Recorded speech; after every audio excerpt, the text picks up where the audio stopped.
Pengen donat tapi nggak bisa makan gluten? Ya udah, kita bikin donat mochi aja. Teksturnya kenyal dan bikinnya gampang, nggak perlu pakai mixer apalagi nunggu ngembang. Enak loh ini, tapi gorengnya kudu lebih hati-hati aja. Pertama, kita bikin biang mochinya dulu. Susu sama tepung ketan kita aduk dan kita kukus selama kurang lebih 5 menit. Campurin ketan, gula halus, garam, dan juga biang mochi tadi yang sudah nggak panas lagi, dan juga telur sama vanila biar wangi. Aduk sampai rata, diikuti dengan susu. Nah, ini gue masukin mentega tawar juga. Pokoknya hasil adonannya akhirnya itu kayak adonan yang bisa dibentuk, nggak terlalu basah tapi nggak terlalu kering. Timbang 10 gram per piece-nya, kita bikin 7 biji kayak begini. Pakai baking paper biar lebih gampang diangkat. Nah, untuk toppingnya coklat sama krim kita lelehin bareng terus disisihkan. Goreng mochi donatnya di api kecil kira-kira 4-5 menit per sisinya. Ini kita angkat ya ke atasnya ya, sampai seperti ini, cakep kan? Gorengnya di api kecil biar matang, karena kalau nggak matang diangkat dia kempes. Tunggu sampai nggak panas lagi baru kita kasih topping coklat tadi. Enak dah pokoknya. Resep ayam bakar juara. Unfollow deh kalau nggak enak. Pede bener. Gurih, empuk, wangi. Nanti kalau gue nggak mager, gue share resep sambal terasinya.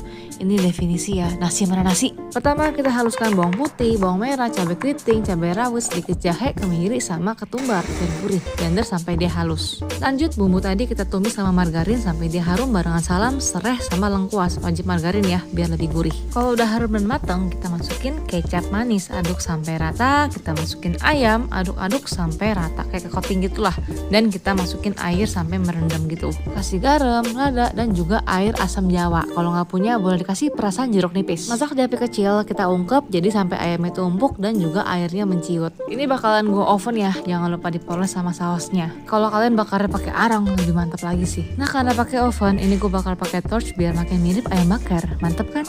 Melon pan, padahal kagak ada melonnya ya. Basically ini roti manis dengan topping cookie dough di atasnya. Menurut gua sih ya bentuknya kayak melon, jadi namanya melon pan, ya nggak sih? Dan ini kesukaan adanya Doraemon. Terus kenapa? Pertama seperti biasa kita bikin roti dulu, tepung sama ragi aduk bentar, kita masukin susu bubuk, gula pasir, garam, diikuti dengan telur dan dituangin susu cair dingin. Kalau udah nyampur kita masukin mentega dan kita aduk sampai dia tuh kalis seperti ini. Rest 30 menit. Untuk cookingnya mentega tawar, gula halus, vanila, garam, aduk sampai rata aja, asal lembut aja. Kita masukin telur, ini gue pakai 30 gram ya, aduk sampai rata dan kita masukin bahan-bahan kering, tepung protein sedang dan juga green tea powder. Ini pakai coklat bubuk juga boleh ya. Aduk cuma sampai rata aja kayak begini, jangan kelamaan ya. Kalau udah kita rest di kulkas sampai mau dipakai. Rotinya kita bagi 52 gram per piece nya, kita bulatkan, istirahatkan lagi selama 15 menit. Kita bulutin lagi, buang anginnya lagi, diamkan 10 menit sebelum kita kasih topping biar nggak terlalu pecah gitu ntarnya. Terus cookies yang sudah dingin kita bagi 25 gram per piece-nya, tipiskan dan kita taruh di atas roti yang sudah dibulatkan. Terus kita kasih gula pasir, baru kita kasih motif melonnya. Di rest 40-50 menit sampai dia ngembang, terus dipanggang di oven yang sudah dipanaskan. Udah deh.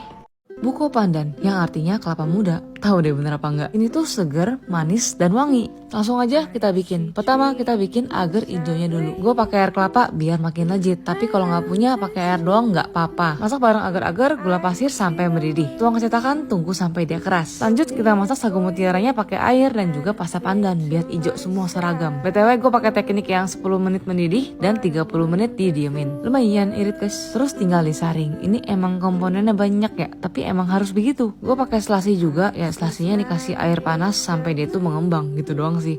Nah kalau udah agar-agar tadi yang sudah keras kita potong kotak-kotak kayak begini. Kalau udah campurkan semua bahan jadi satu. Nah itu kita kasih apaan ya? Oh kelapa, nata de coco, selasi, susu evaporasi dan juga SKM. Biar makin wangi, makin cakep kita kasih pasta pandan. Nah sampai sini sadar nggak ada yang ketinggalan? Iya sagu mutiaranya. Capek-capek bikin juga lo. Tinggal tambahin es batu.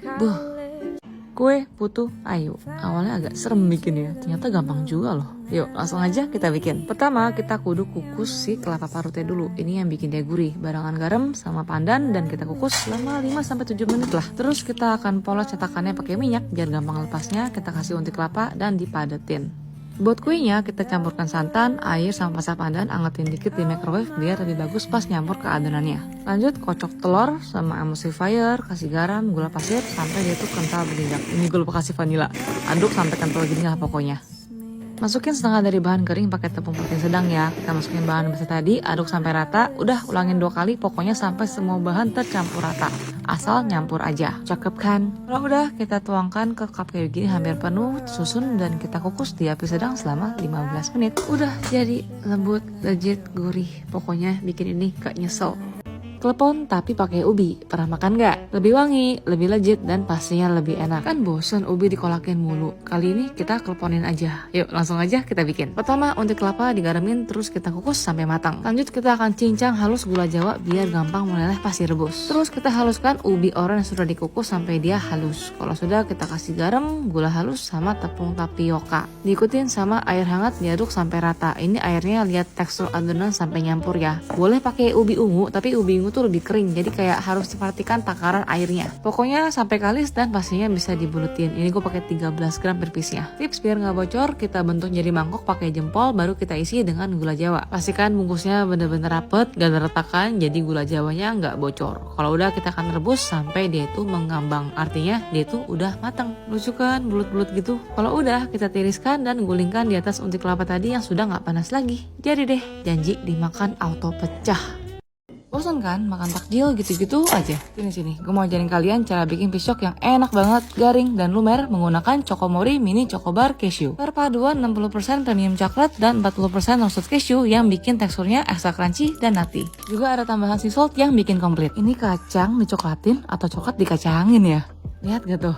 Nah untuk pisoknya siapin pisang dan siapin lumpia. Kita akan isi dengan Chokomori Mini Chocobar Cashew. Cara memanjang dan kita akan lipat. Ini gue lemnya dengan campuran tepung dan juga air. Pastikan dia rapat biar dia tuh nggak bocor. Bikin serapi mungkin. Ini gue bikin kira-kira 8 biji. Kalau udah kita akan goreng di api sedang sampai warnanya cakep. Jangan lupa ditirisin terus kita makannya pakai es teh manis. Mantep kan?